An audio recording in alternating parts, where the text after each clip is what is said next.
Hello students, this is Tandresar Physics classes and presently we are delivering lectures on rotation. This is I think the 13th or 12th lecture on rotation.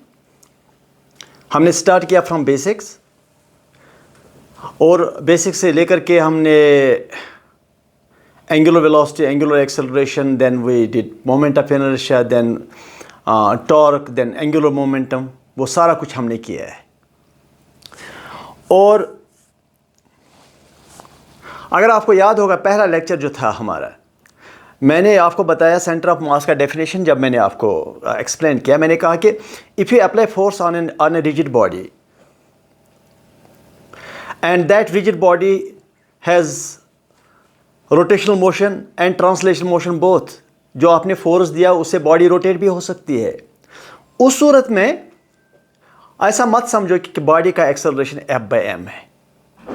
उस सूरत में यही है कि एक body में एक point है जिस पॉइंट का एक्सेलरेशन है F/m, net force on the body divide by mass of the body, and that point is called centre of मास। लेकिन उसी दिन मैंने आपको यह भी कहा था कि जो दूसरे पॉइंट्स है बॉडी के अंदर, उनका एक्सेलरेशन या उनका वेलोसिटी हमें फिलहाल पता नहीं है, जब तक कि हम omega angular velocity, angular acceleration और टॉर्क उसके बारे में हमें इंफॉर्मेशन ना हो। So, if you apply a force on a rigid body, it is the center of mass which gets accelerated according to the net force divided by mass. But what about the other points of the body? What are their accelerations? वो मैंने उस दिन आपको नहीं बताया, because I was knowing कि right at that time it was not possible to determine the velocities and accelerations of different points of the body, because we were not having all the information. We were not familiar with angular momentum और torque और angular velocity. लेकिन अब चूंकि हमने सारा कुछ पढ़ा है, अगर आपने भी मेरे लेक्चर सारे वॉच किए हों, तो by now we are equipped with all the information that is needed to find the velocity of the rigid body at any point inside the rigid body and acceleration also anywhere inside the rigid body, whether the body is rolling, it is spinning. हर एक सूरत में हमें यह पता चलेगा कि किस पॉइंट का क्या वेलोसिटी है रिजिड बॉडी में और किस पॉइंट का क्या एक्सेलरेशन है। सेंटर ऑफ मास का तो पता ही पता है आपको। तो let me start.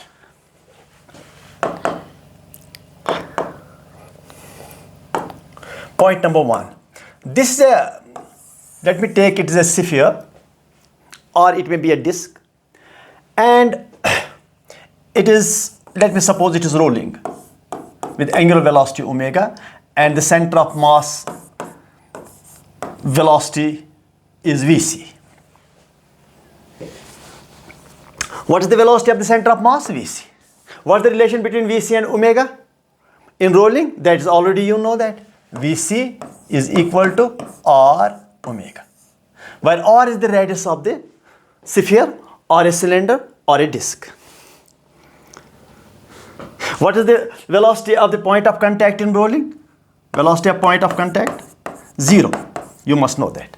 While body rolls, the velocity of the point of contact of the rolling body is 0. Acceleration also of the point of contact is 0. And the center of mass velocity is Vc given by r omega. और शायद आपको अभी पता चलेगा why Vc is equal to r omega in rolling. यहाँ पर आपको वो भी पता चलेगा। अच्छा, now what is the velocity of this point? इस पॉइंट का वेलोसिटी क्या है? इस पॉइंट P का वेलोसिटी क्या है? अगर ये पॉइंट P है, इसका वेलोसिटी क्या है? क्या इसका वेलोसिटी भी Vc है? नो, इसका वेलोसिटी Vc नहीं है। किसी और पॉइंट का भी वेलोसिटी Vc नहीं है। तो अगर Vc नहीं तो क्या है? And how can you find it out? तो अब तरीका मैं आपको समझाता हूं। ये body rolls with this angular velocity omega, इसका मतलब अंदर जो भी पॉइंट है that moves in a circle around this centre of mass, वो सर्कल के इर्द गिर्द घूमता है। In addition to moving in the forward direction, वो सर्कल में भी घूमता है। फिलहाल as a rigid body the centre of mass velocity is Vc। इस बॉडी का हर एक पॉइंट जो है उसका वेलोसिटी फॉरवर्ड Vc तो होगा ही होगा।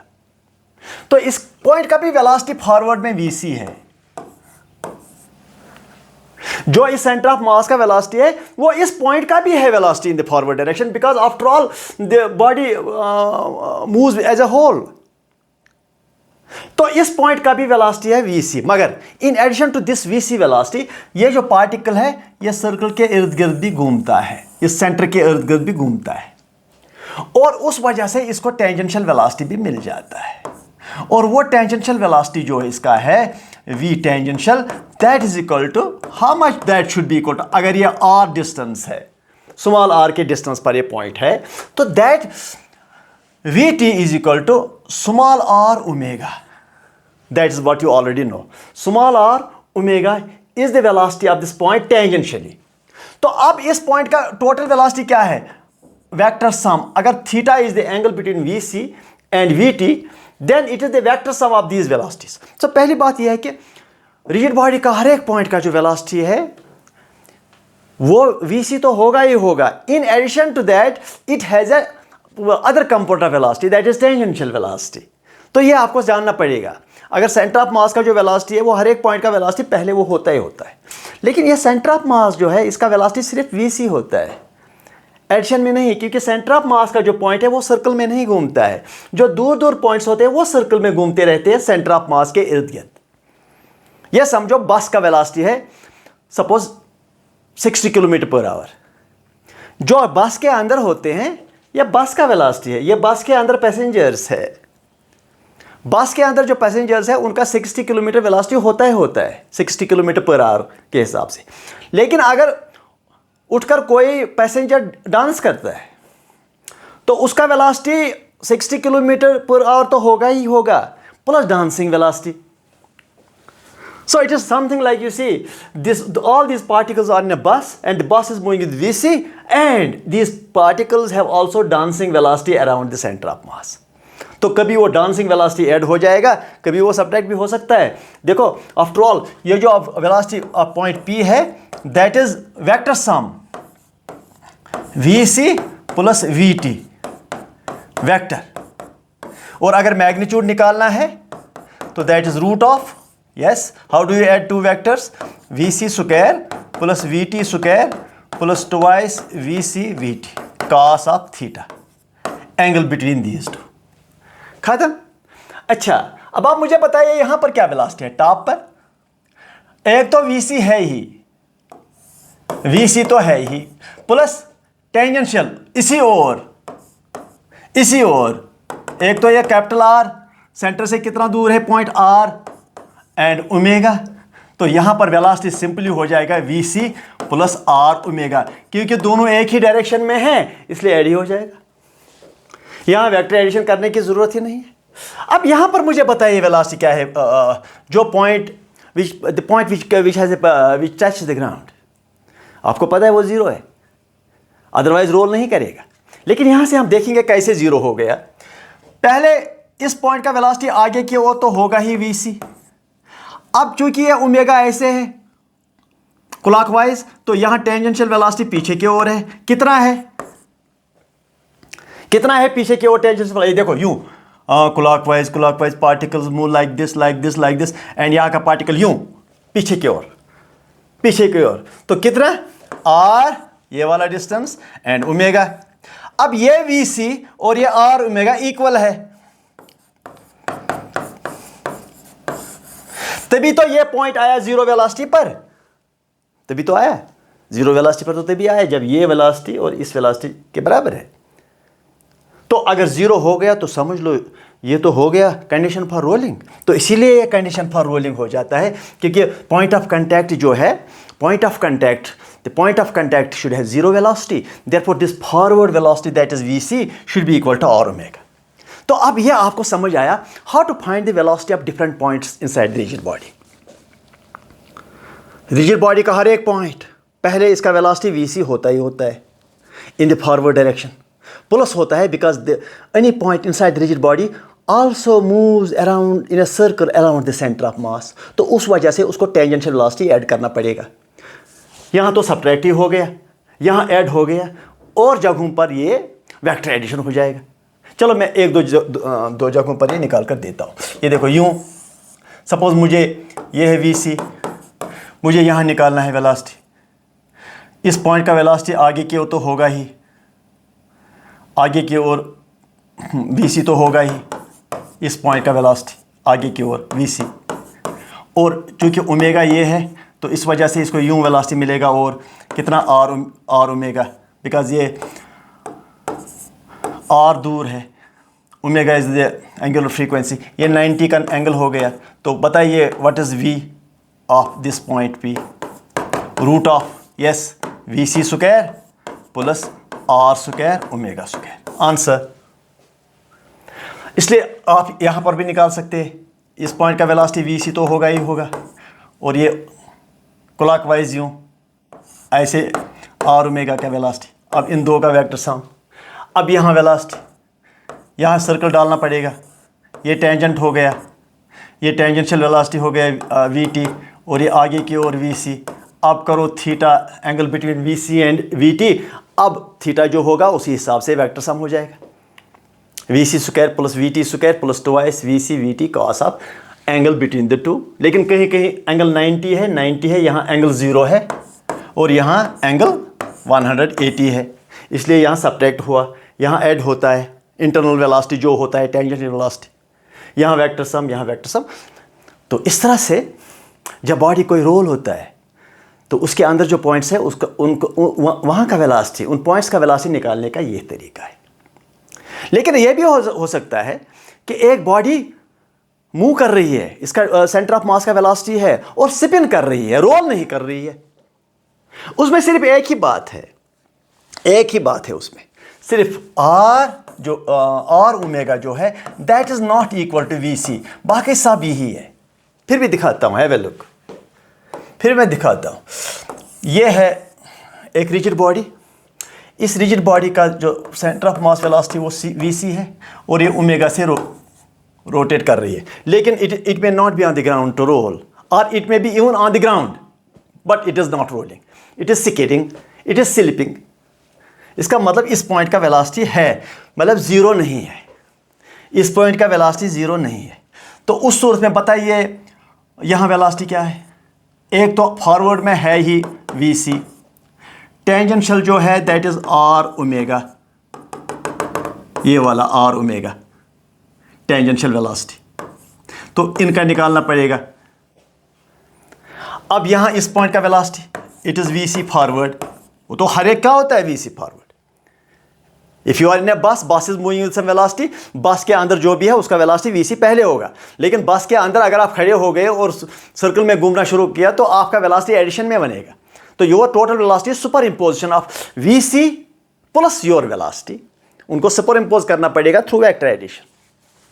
तो ये वेलोसिटी यूं पीछे की ओर आर ओमेगा, लेकिन ये बराबर नहीं है, ये बराबर नहीं है because it is not rolling condition.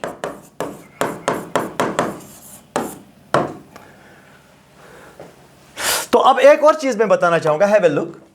अगर यहां वेलोसिटी 0 है, यहां वेलोसिटी V है, बताइए यहां वेलोसिटी क्या है, because V is R omega, ठीक, रोलिंग में। तो यहां वेलोसिटी एक तो ये V है प्लस आर ओमेगा, ये तो हो गया 2V। इस तरह से आप हमेशा हर एक पॉइंट, यहां पर भी वेलोसिटी निकाल सकते हैं, यहां पर भी, यहां पर भी, यहां पर भी, हर एक पॉइंट पर आप वेलोसिटी निकाल सकते हैं। लेकिन अब यहां आर ओमेगा आपने ऐड किया, लेकिन यहां आर ओमेगा ऐड नहीं होगा, यहां कुछ कम हो, क्योंकि यहां का वेलोसिटी जो है टेंजेंशियल वेलोसिटी वो आर ओमेगा नहीं होगा, स्मॉल आर ओमेगा होगा, क्योंकि सेंटर से यहां तक स्मॉल आर का डिस्टेंस है, प्लस V, एक तो आर ओमेगा प्लस V, यहां का velocity V plus R omega 2V। ये जब मैंने स्टार्ट किया था लेक्चर, तब मैं इससे बचने की कोशिश कर रहा था कि मैं अवॉइड करता गया, लेकिन लास्ट में you have the knowledge so that we can find velocity of every point inside the body. अब दूसरा कॉन्सेप्ट क्या है, how to find the acceleration of different points inside the body.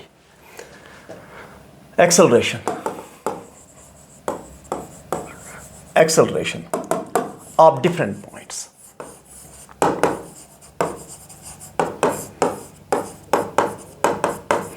inside the body, inside the rotating body ही लिखो तो क्या है, rotating body। ये है हमारा क्वेश्चन। वेलोसिटी का काम तो हो गया। अब एक्सेलरेशन का रूल भी ऑलमोस्ट सेम है। याद करो the moment I started the first lecture, if you remember that, if you have watched my lectures, तो मैंने एक रिजिड बॉडी पर जब फोर्स दिया था, मैंने आपको कहा कि सेंटर ऑफ मास का वेलोसिटी F/m होगा। उसी से सेंटर ऑफ मास डिफाइन होता है। You apply a force on a rigid body, and the point inside a body, there's always a point inside the rigid body, a representative point, a particular point, which has the acceleration, applied net force divided by mass. Newton का second law is applied there. It has saved the Newton's second law.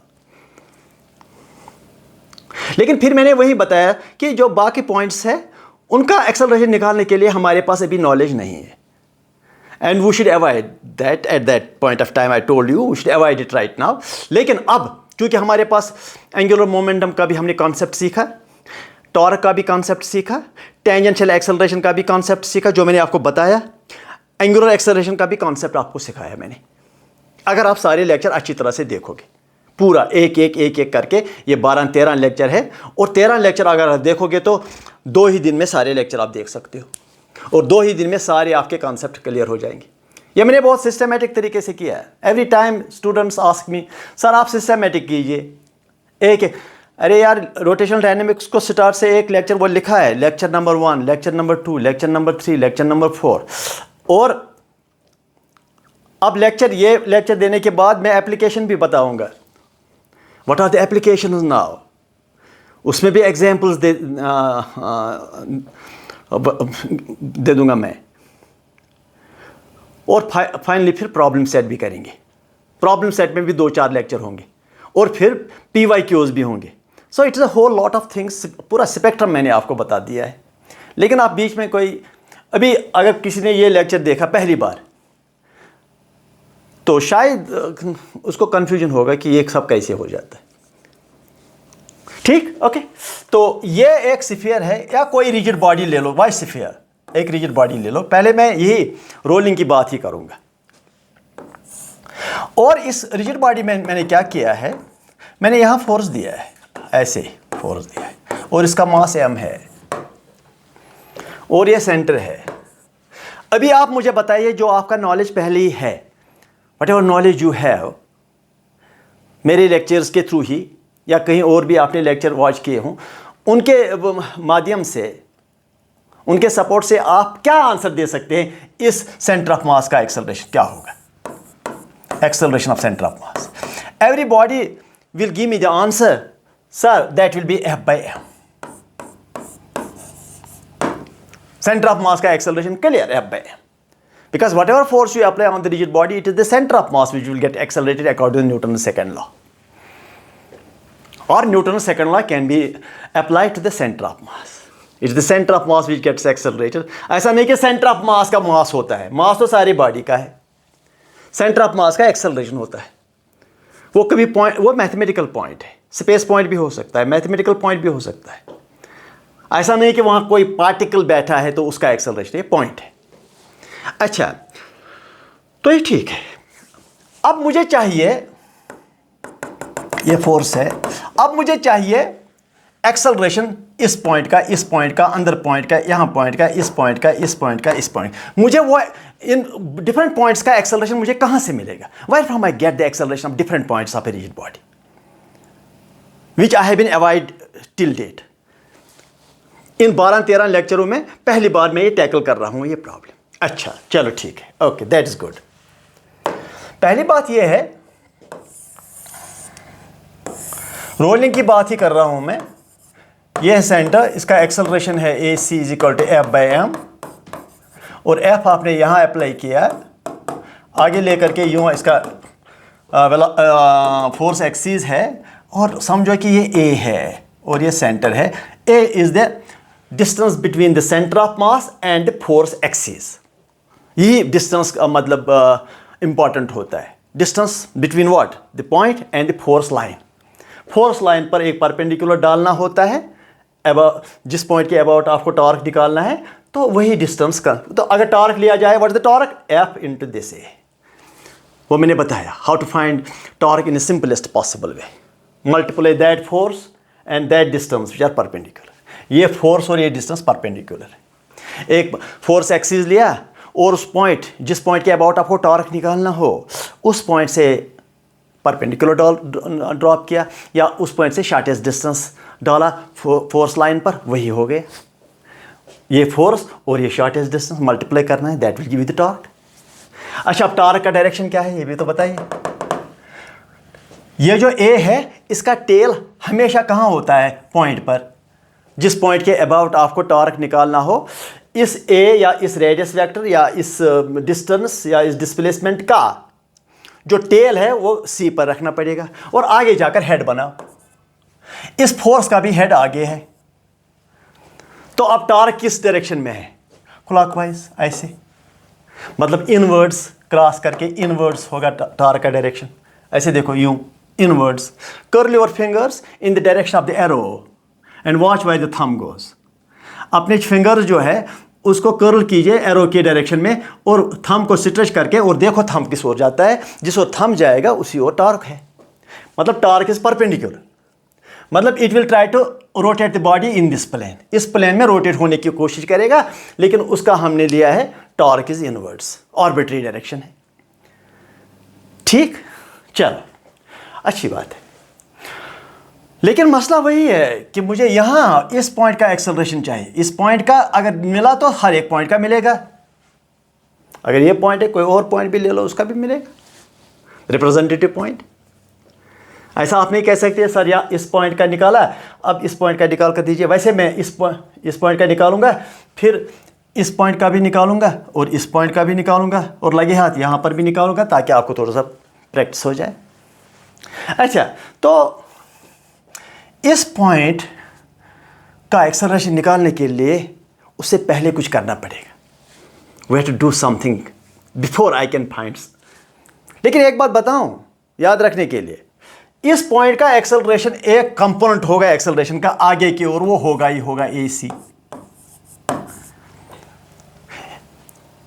इस rigid body में जो भी point है उन सब का acceleration आगे की ओर AC होगा ही होगा।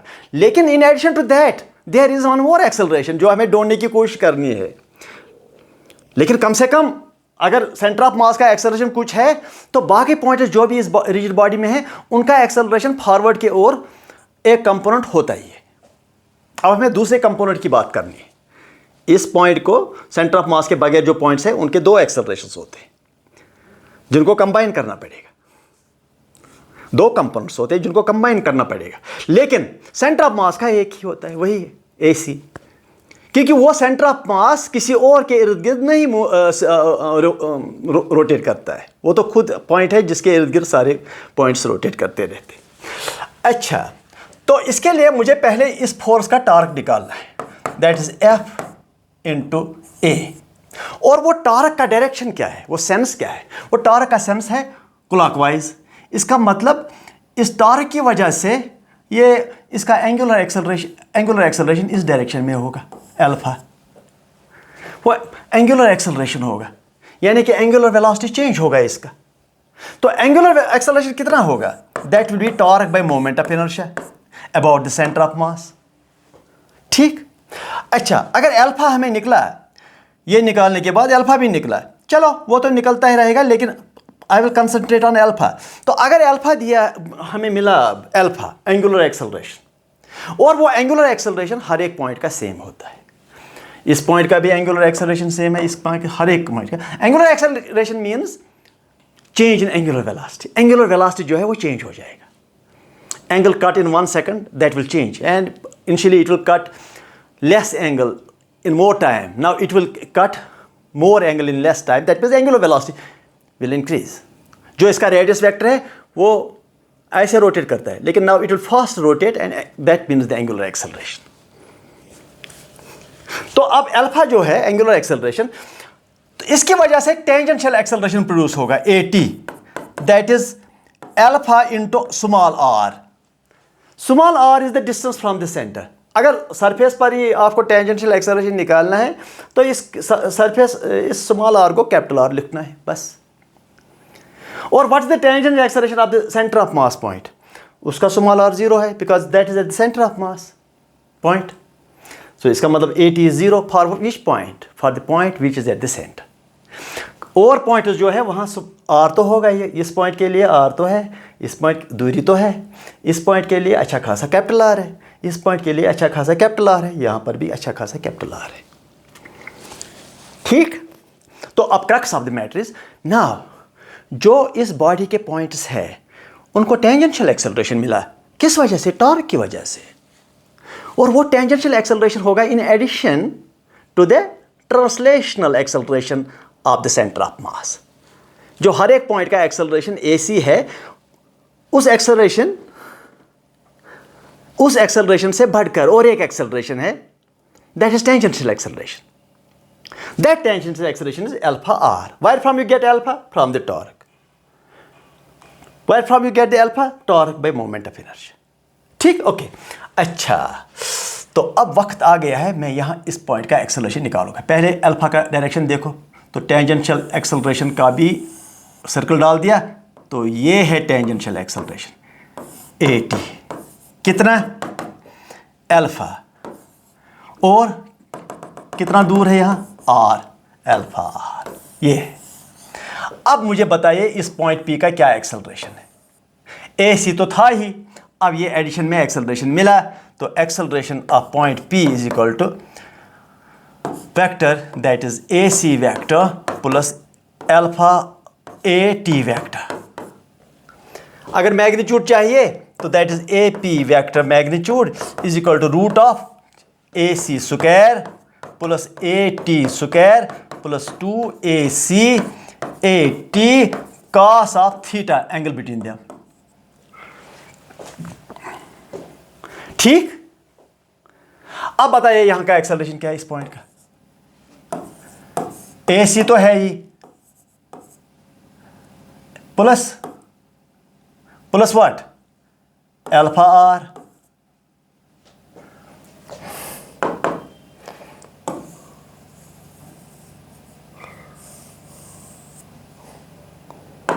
क्या है यहां पर, AC तो है ही, प्लस ये देखो अल्फा R, अल्फा है मगर कैपिटल R। अब यहां बताइए एक्सेलरेशन, ये तो फॉरवर्ड में AC, बैकवर्ड में क्या, alpha and what, capital R। ये देखो R दूर है ना। ठीक, अगर ये दो accelerations AC is equal to alpha R, तब जाकर इस पॉइंट का एक्सेलरेशन क्या होगा, acceleration of point of contact that is AC minus alpha R। अगर ये 0 हो गया, अगर हुआ तो रोलिंग हो गया। तो that means for rolling AC is equal to alpha R या AT, यहां का टेंजेंशियल एक्सेलरेशन के बराबर। टेंजेंशियल एक्सेलरेशन पीछे की ओर और AC आगे की ओर, अगर ये दो बराबर हो गए तो समझो ये रोल कर रहा है, क्योंकि पॉइंट ऑफ कांटेक्ट उस सूरत में 0 एक्सेलरेशन पर आएगा। तो ये वैसे है भी, this is the condition for rolling, condition for rolling.